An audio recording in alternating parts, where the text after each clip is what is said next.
Employee security in the U.S., immigration and labor laws. The National Labor Relations Act, NLRA, was ratified in 1935 to guarantee employees' rights and protect them against employers who impose unfair labor. Immigrant employees have the same rights under NLRA as citizens of the U.S. and are supposed to be protected from wage violations, namely wage thefts, and can get back pay or front pay. However, labor laws are outdated, which puts employees at a disadvantage. The National Labor Relations Board, NLRB, enforces labor law regarding employers' labor violations. Still, outdated laws impede charges processing as unfair labor practices increase. Moreover, the NLRB does not have power over employers' improprieties if their employees violate any immigration laws. Numerous immigrant workers cannot get back pay or front pay due to the ineffectiveness of NLRA and other labor laws. The main reason for instability in the U.S. employees' economic security is outdated laws.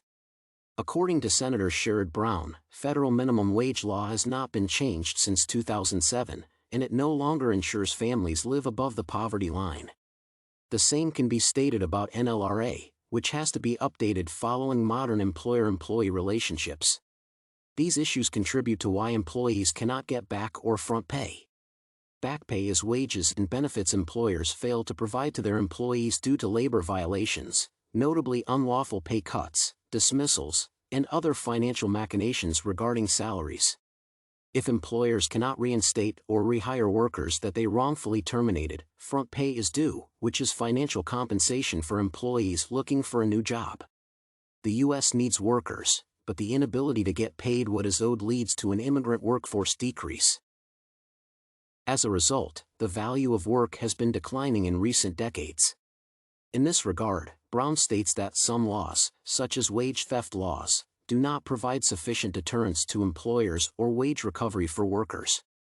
This insufficiency of preventive measures enables employers to devise elaborate fraud schemes that make employment cases concerning back pay favorable to these employers. Additionally, employers can threaten immigrant employees illicitly using their immigrant status, particularly with immigration and customs enforcement and immigration laws. Experience has shown that NLRA is most ineffective when employees violate immigration laws. An exemplary case is Jose Castro, who had worked at Hoffman plastic compounds but was terminated with some of his co-workers for union organizing. A lawsuit had been filed against Hoffman Plastics, and NLRB found that the dismissals were illegal and enforced back pay to fired employees. Hoffman Plastics undoubtedly violated NLRA, but Castro turned out to be an illegal immigrant during further arbitration. Hoffman Plastics were to pay more than $66,000 to Castro, and they appealed first to the Court of Appeals and then to the Supreme Court. The Immigration Reform and Control Act explicitly prohibits employers from knowingly hiring employees who do not have legal permission to work. The Supreme Court has denied Castro any back pay, despite clear evidence that the employer violated NLRA and owed the employee. In conclusion, the labor laws, including NLRA, minimum wage law, and wage theft laws, are outdated and require revision to correspond with current circumstances, namely changes in the economic situation and employer-employee relationships.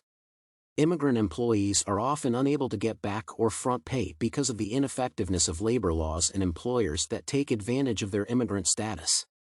The issues lead to the immigrant workforce decrease and decline in the value of work because employees do not have sufficient guarantees to freely exercise their rights relating to labor. In cases of immigrant law violations by the employees, the NLRB is powerless and cannot protect said employees' interests. Immigrant workers do not feel that the U.S. law provides their economic security, therefore, the government has to address these issues.